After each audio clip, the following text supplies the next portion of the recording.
Kenalin, nama kakak Kak Bunga.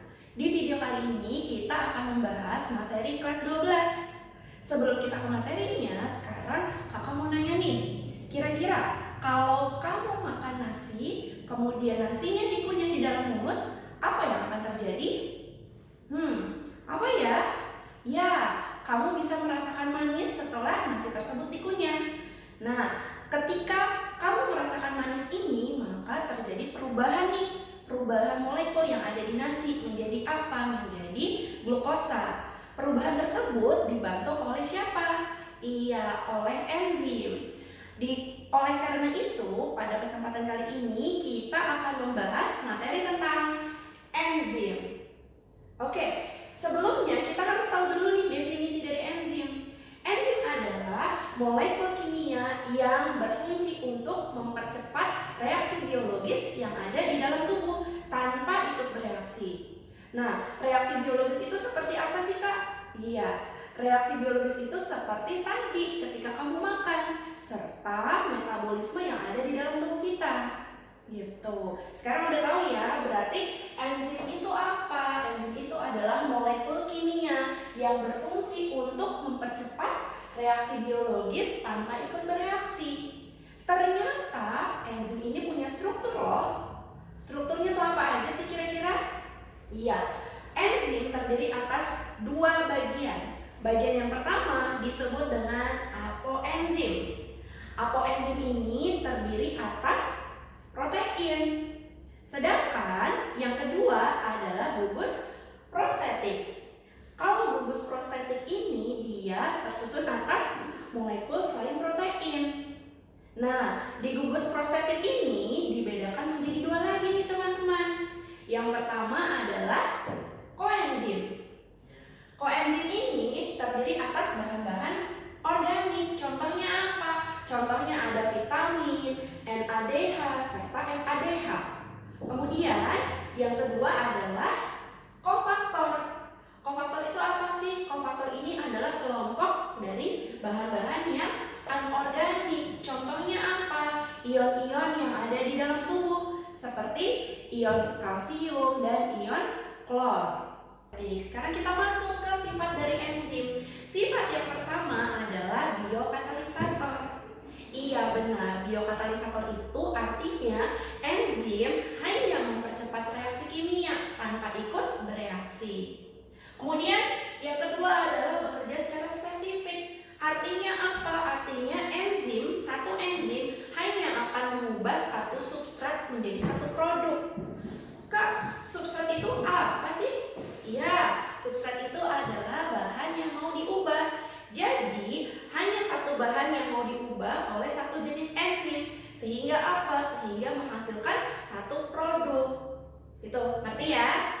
Terus, yang ketiga adalah bersifat reversibel. Artinya apa? Sebelum substrat ini diubah, enzim tersebut sudah ada kan? Nah, setelah substrat diubah menjadi produk, maka enzimnya tetap kembali terbentuk. Itu yang disebut sebagai reversibel. Jadi bersifatnya bolak-balik ya. Yang keempat adalah bersifat termolabil. Karena enzim sebagian besar tersusun atas protein, artinya apa? Dia akan rusak ketika suhunya panas. Jadi enzimnya tidak bisa berfungsi lagi. Gitu. Gimana? Kira-kira paham ya tentang sifat-sifat enzim? Sekarang kita masuk ke teori cara kerja enzim. Ternyata ada dua ilmuwan yang mengungkapkan bahwa enzim ini punya cara kerja tersendiri loh. Kita lihat yuk.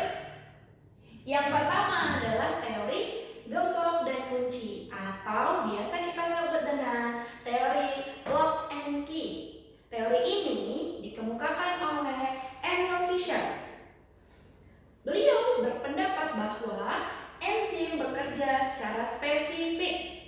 Artinya apa? Artinya enzim tersebut hanya bisa mengubah substrat tertentu saja. Contohnya apa sih Kak? Contohnya adalah enzim amilase. Enzim amilase ini ada di rongga mulut. Ketika kalian makan makanan yang mengandung amilum, contohnya apa? Ya, contohnya adalah nasi. Ketika kalian makan nasi, kemudian nasi tersebut dikunyah dan dijadi satu oleh air liur yang mengandung enzim amilase, maka nasi tersebut akan diubah menjadi apa? Menjadi maltosa. Maltosa ini memiliki rasa yang manis, sehingga ketika kalian makan nasi, maka bisa merasakan manis dari nasi tersebut. Ya. Teori yang kedua adalah teori induksi pas atau induced feed. Teori ini dikemukakan oleh Daniel Kostland. Beliau berpendapat bahwa enzim ini memiliki sisi aktif yang lebih fleksibel, sehingga dia bisa menyesuaikan dengan substratnya. Kalau misalkan kalian perhatikan nih, Kak, kok kayak bertolak belakang gitu ya? Ya, namanya juga teori. Jadi, kembali lagi sesuai dengan sifatnya. Sifat siapa? Sifat enzim. Jadi, mana nih yang lebih cocok kira-kira dengan sifat enzim? Teori gembok dan kunci atau teori induksi pas? Gitu.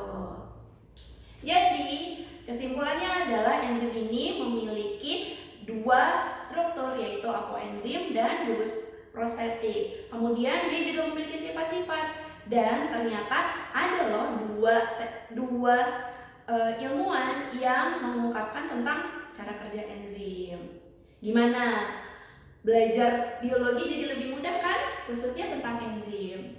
Sekian penjelasan dari kakak. Sampai jumpa. Bye.